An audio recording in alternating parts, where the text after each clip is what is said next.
You have sold something you were right about. Maybe it was a stock, maybe it was a house or a business you almost started, or a person.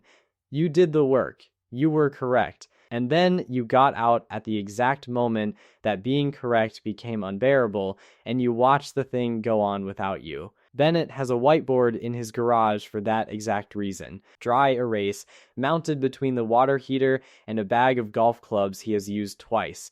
A column of tickers on it, in blue marker. He read the earnings calls, he stayed on for the analyst questions at the end, the part nobody listens to. And he was right. Tessa sits 2 desks down from him, no whiteboard. She has a sticky note on the bottom of her monitor that says raise it in January. She has never read an earnings call in her life. Tessa retired in April. Bennett is still working. He was right. That is the part that should worry you. My name is Nick, and I have spent an unreasonable share of my adult life on the gap between being correct about money and actually getting paid for being correct about money. If you have ever picked a winner and somehow still finished behind, hit subscribe. Today we are taking apart the 3 boring funds that have quietly built more 7-figure accounts than any single stock in American history. Let me name them for you, and then let me tell you why that is almost the least interesting thing in this video. They are the 3 exchange-traded funds that track the S&P 500. Vanguard's, which you would buy under VOO, BlackRock's under IVV, and State Street's under SPY, which was the first one ever built back in 1993. Same 500 companies, same index, 3 different wrappers around an identical pile of stock. Between them, they hold more than $2 trillion. There is a real chance you own one of them right now and have never once thought about it. And if you opened up every 7-figure retirement account in this country and poured them out on a table, you would find these 3 or their mutual fund twins sitting underneath an enormous share of them. Now, your reaction is probably, okay, so the answer is buy the index. Thanks, Nick. Great video, very fresh. And fair, you have had that shouted at you from every corner of the internet for a decade. But nobody explains the mechanism to you. Why should owning everything beat owning the good ones? That sounds like it should be false. It sounds like telling you the way to win a race is to bet on every horse, including the one currently eating a fence. Here is your answer. A finance professor named Hendrik Bessenbinder did something almost nobody had bothered to do. He took every stock ever listed in America going back to 1926, about 26,000 of them, every one you could have picked, and he asked a single question. Over its entire lifetime, did this stock beat a treasury bill? Not beat the market, not beat inflation, beat the most boring, risk-free, government-issued parking spot for your cash that exists. 57.4% of them did not. Read that again, because it should change how you look at your own account. Most of the stocks you could ever have bought were, over their lifetimes, worse than doing nothing, worse than leaving it in cash, and it gets stranger. When he traced where the wealth actually came from, roughly 4% of stocks produced the entire net gain of the American market. Not most of it, all of it. The other 96% put together. Gave you about what a treasury bill would have. 86 companies alone made half, and the failures were not polite about it. Of those 26,000 companies, more than 9,000 were delisted. The median one took about 92% of your money with it on the way out. So the market you have been picturing does not exist. There is no bell curve where most companies do fine and a few do badly. It is a lottery, a very small number of enormous winners quietly carrying a mountain of corpses. Which changes your question entirely. When you buy a single stock, you are not making a bet on a company. You are betting that you have personally found one of the 4%, and you are betting you will still be holding it years later on the night it finally proves you right. Owning the index makes that bet for you. You do not have to find the 4%, you already own every one of them. You also own the corpses, and that turns out to be fine, because the most any one of them can take from you is what you put in it, and there is no ceiling on the other side. That is the whole trick. It is not a strategy, it is arithmetic. Bennett's whiteboard, by the way, was an attempt to find the 4% by hand. And he did. That is what makes his story useful instead of sad. The man who figured this out was treated, at the time, like an idiot. In 1976, Jack Bogle launched the first index fund you could actually buy. He wanted to raise $150 million. He raised $11.3 million, roughly 7% of his target. His underwriters came to him and suggested they cancel the whole thing and hand the money back. Bogle told them more or less absolutely not. The industry called it Bogle's folly. That was the polite version. Somebody printed a poster of Uncle Sam declaring index funds un-American, which is my favorite piece of financial marketing ever produced, because it accidentally tells you exactly who was making money and how. If a product that charges you almost nothing is treason, you have just learned something about the products that were charging a lot. And they were charging a lot. In that era, it was normal to hand a salesman 8% of your money the second you invested before a single dollar of it did anything at all. Then annual fees on top. The more fees to pay for the advertising that talked you into it, which is a little like being billed for your own kidnapping. Bogle's answer was structural, and this is the part nobody tells you. He set Vanguard up so the funds own the company and you own the funds, no outside owner taking a cut. So when the funds grow, your fees fall because nobody is standing there with a bucket. Bogle could have been a billionaire several times over. He deliberately built a machine that made it impossible. The target date fund Tessa was auto-enrolled into, the one she has never once logged in to look at, is a direct descendant of that $11.3 million failure. 17 years later, a man named Nate Most at the American Stock Exchange had a strange idea. His background was commodities, and in commodities you do not haul crates of tin across a city to trade them. You trade a warehouse receipt, a piece of paper saying the tin is over there and it is yours. Most looked at that and thought, why can we not do this with a basket of stocks? That became SPY. The exchange celebrated by hanging a 9-foot inflatable spider from the ceiling of the trading floor. It traded about 1 million shares on day one. Within a few months, volume had collapsed to roughly 18,000 shares a day, which in fund terms is barely a pulse. One of the largest pools of money on the planet nearly died of neglect in its first summer. I mentioned the spider for a reason. Whatever ends up eating the world starts out looking ridiculous to you, and whoever is selling you the exciting alternative will always be better funded than whoever is selling you the boring correct answer. Which brings us back to Bennett, because I told you he was right, now I have to show you what right cost him. The company on the top line of his whiteboard is a chip designer that everyone now treats as inevitable. Holding it would have made you spectacularly wealthy. It would also have required you to survive 4 separate occasions where it lost more than half its value. One of those, it fell close to 90%. It took 4 years just to get back to where you bought it. Or take the streaming company. Down about 76% in 7 months, and no recovery for nearly 3 years. Or the online bookstore that became everything, down about 94% when the dot-com bubble broke. 984. Your $100,000 is now roughly $6,000 and a phone call from your father-in-law. This is the part they cut out of the 10 bagger stories. The chart looks like a staircase to heaven when you are looking back from 20 years away. Lived forward, one day at a time, it is a long stretch where you look like the dumbest person in your own life, to everyone around you, and eventually to yourself. If this is landing, drop a like, it genuinely helps.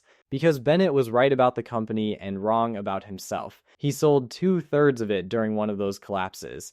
4 in the morning, on his phone, standing in the kitchen after 11 straight weeks of watching it fall, when the argument for holding had stopped sounding like an argument and started sounding like denial. So let us actually run it, because this channel does not get to a certain outcome without showing you the math. Give them both your paycheck.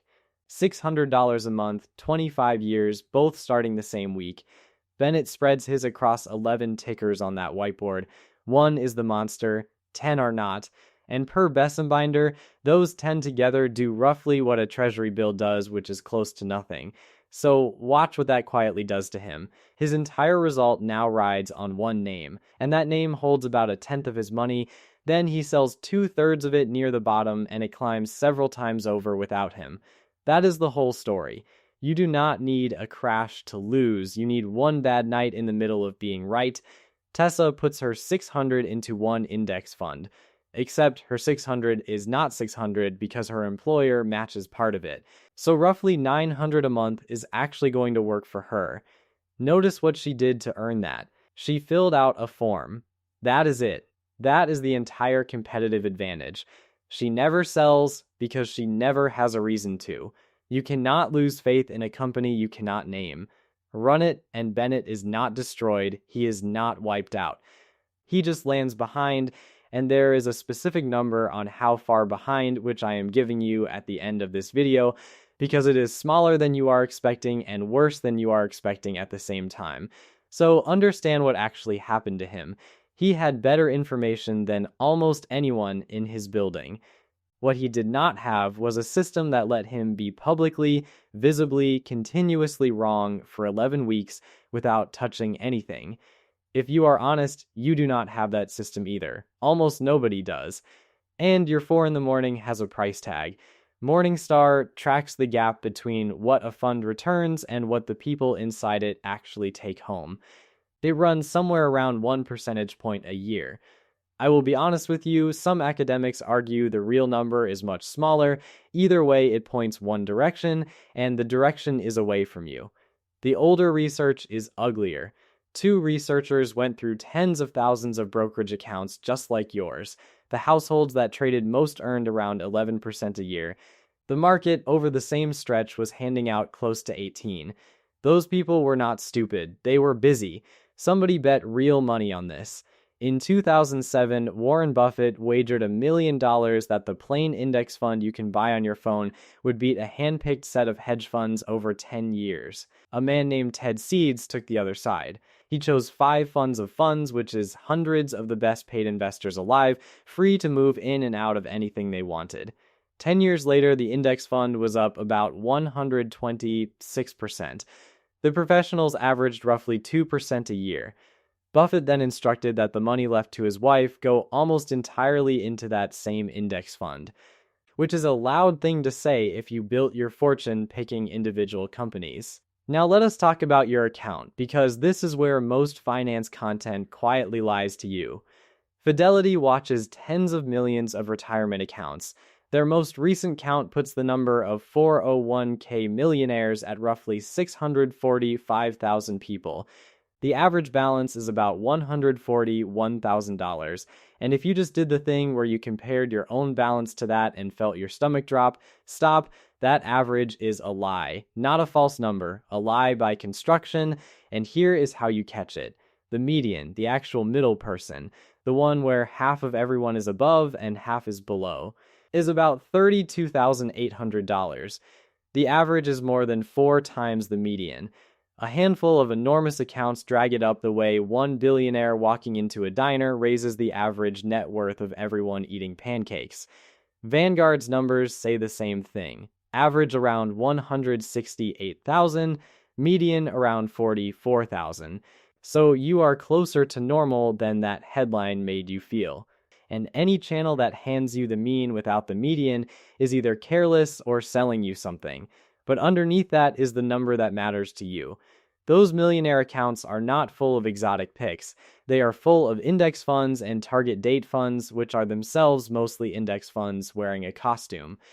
Roughly 2/3 of Vanguard participants sit in a professionally managed allocation, most of them in one target date fund they were placed into automatically, which means a huge share of American millionaires got there through a default setting, a form they filled out during onboarding while a manager waited for them to finish, which is either inspiring or deeply insulting depending on how much effort you have personally put into this.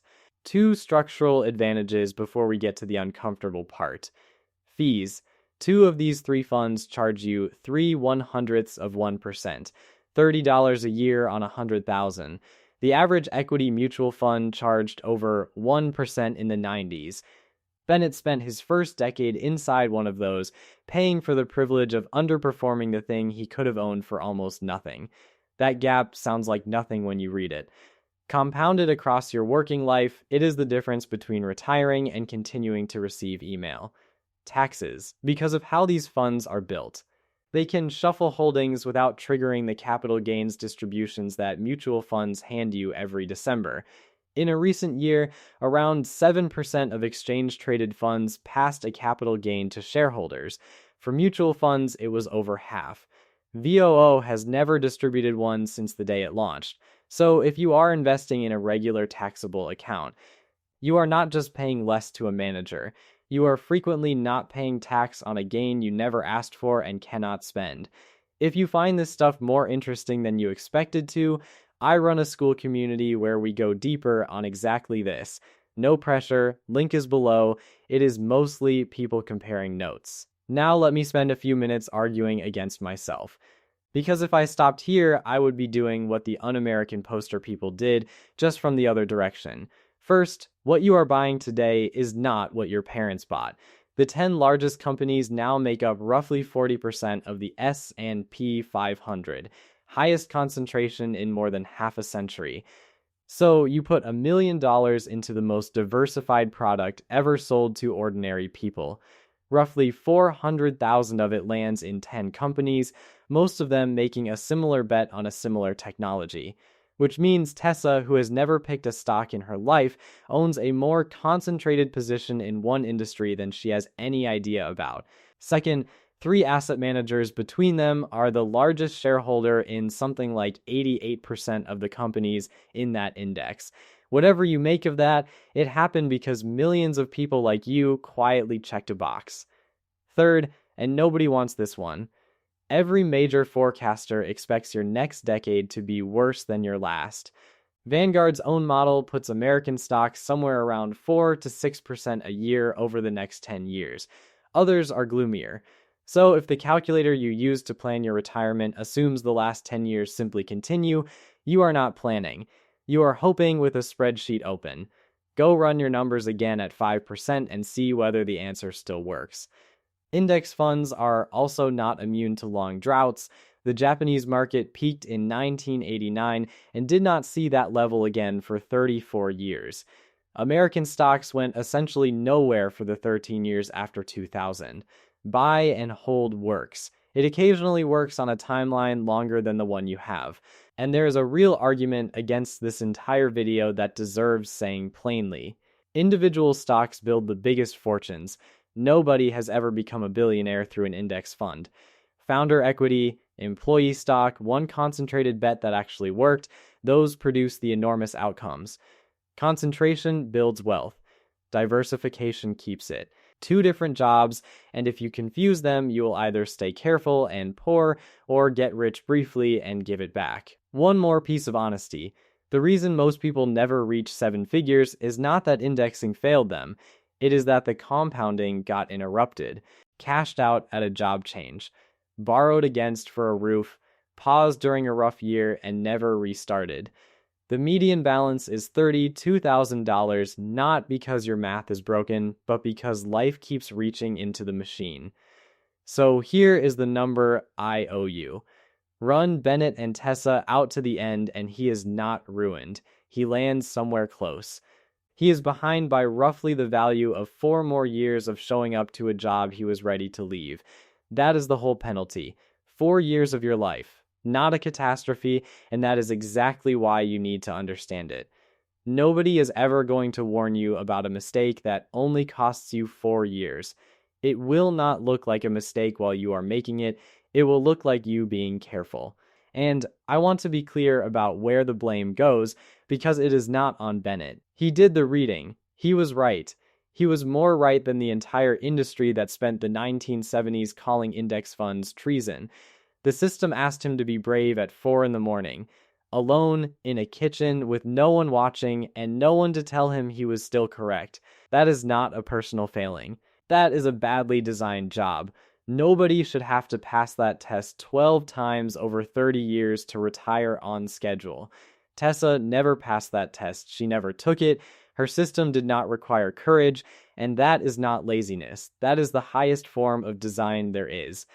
I am not a financial advisor, and this is not financial advice. I am someone who reads too many footnotes and thinks you deserve the actual math instead of a screenshot of somebody's brokerage app. Tessa spent the first Tuesday of her retirement doing absolutely nothing of consequence, which she has earned and cannot stop mentioning. Bennett's whiteboard is still in the garage. Between the water heater and the golf clubs, the tickers have not changed. He was right about all of them. He is still going in on Monday. So, somewhere in your life right now, there is a decision you keep getting right in theory and wrong in practice. The diet you could explain to a nutritionist, the habit you understand perfectly and abandon in week 3. Money is not special. It just keeps a scoreboard where everyone can see it, which means your question was never which fund. Your question is what you would have to build so that being right stops depending on you feeling strong on a bad night. Tell me in the comments, what did you sell that you were right about? I want to know what the room looked like, and if you want to keep pulling this thread, in our school community is where that conversation keeps going.